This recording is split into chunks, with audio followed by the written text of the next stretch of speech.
आइए जानते हैं आचार्य चाणक्य की महत्वपूर्ण नीतियों के बारे में। जन्म से अंधे को कुछ दिखाई नहीं देता। जो काम वासना में अंधा होता है उसे भी भला बुरा कुछ नहीं सूझता। जो मादक पदार्थों का सेवन कर नशे में मत वाला होता है उसे भी कुछ दिखाई नहीं देता। और जो स्वार्थी व्यक्ति अपना स्वार्थ सिद्ध करने की धुन में रहता है उसे किसी काम में दोष दिखाई नहीं देता। अत्यधिक सुंदरता के कारण सीता जी का हरण हुआ। अत्यंत घमंड के कारण रावण का अंत हुआ। अत्यधिक दान देने के कारण राजा बलि को बंधन में बंधना पड़ा। इन उदाहरणों से शिक्षा लेकर किसी भी मामले में अति करने से बचना चाहिए। इसीलिए अति को सर्वत्र वर्जित किया गया है। जो व्यक्ति मन की लालसाओं एवं महत्वाकांक्षाओं को पूरा करने के लिए किसी को धोखा देकर, चोरी करके या अन्य अनैतिक तरीके से धन का हरण करता है वह जीवन में कभी सुखी नहीं रह सकता। जिस तरह चंदन का वृक्ष दुनिया में अपनी भीनी सुगंध और शीतलता के लिए जाना जाता है, लेकिन उसी चंदन के वृक्ष पर संसार के सबसे विषैले सर्प भी निवास करते हैं। उसी तरह बाहर से बहुत मीठा बोलने वाला व्यक्ति आपके लिए मित्र साबित हो यह जरूरी नहीं है, वह आपके लिए शत्रुता का भाव भी रख सकता है।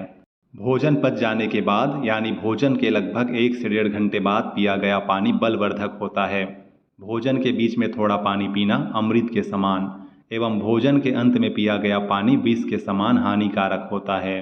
कई बार हम जाने अनजाने अपनी कुछ निजी बातें दूसरों को बता देते हैं, लेकिन भविष्य में यह हमारे लिए परेशानियों का कारण बन जाता है।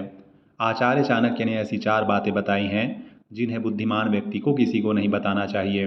पहली बात है, हमें अपने खोए हुए धन या खराब आर्थिक स्थिति के बारे में किसी को नहीं बताना चाहिए। दूसरी बात, अपने दुख की बातें किसी को नहीं बताना चाहिए। तीसरी बात, पत्नी से जुड़ी बातें जैसे पत्नी के अवगुण या गलत व्यवहार, घरेलू वाद विवाद, आपसी मनमुटाव किसी को न बताएं। चौथी बात, यदि किसी नीच व्यक्ति ने आपको अपमानित किया हो तो उसे किसी के सामने उजागर नहीं करना चाहिए। यदि कहीं लड़ाई झगड़ा हो रहा हो और हमारा इस लड़ाई से कोई संबंध नहीं हो तो हमें वहाँ पर चुप रहना चाहिए, नहीं तो हम अपने आप को एक बड़ी मुसीबत में डाल बैठेंगे। भलाई इसी में है कि इस लड़ाई को देखकर चुप रहें और इससे दूर रहें। जो व्यक्ति पराई स्त्री पर गलत नज़र रखता है या फिर अवैध संबंध बनाता है वह व्यक्ति जीवन में कभी सुखी नहीं रह सकता, क्योंकि जब तक शरीर में बल होता है तभी तक सब कुछ अच्छा लगता है, बाद में नहीं। समझदार व्यक्ति अन्य स्त्री को सम्मान की दृष्टि से देखता है।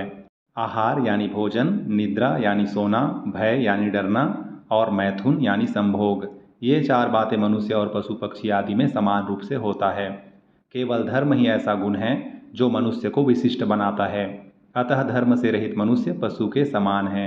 आपत्तियों और संकटों से तभी डरना चाहिए जब तक वे दूर हैं, यानी सामने नहीं आते।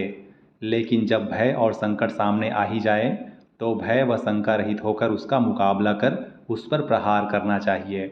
जो व्यक्ति सदैव कठोर वचन या अपशब्दों का प्रयोग करता है, बोलने से पहले सोच विचार नहीं करता, वह कभी भी अमीर नहीं बन सकता।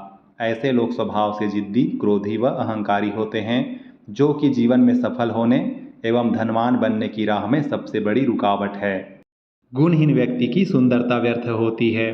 शील रहित यानी चरित्रहीन व दुराचारी के कुल की बदनामी होती है।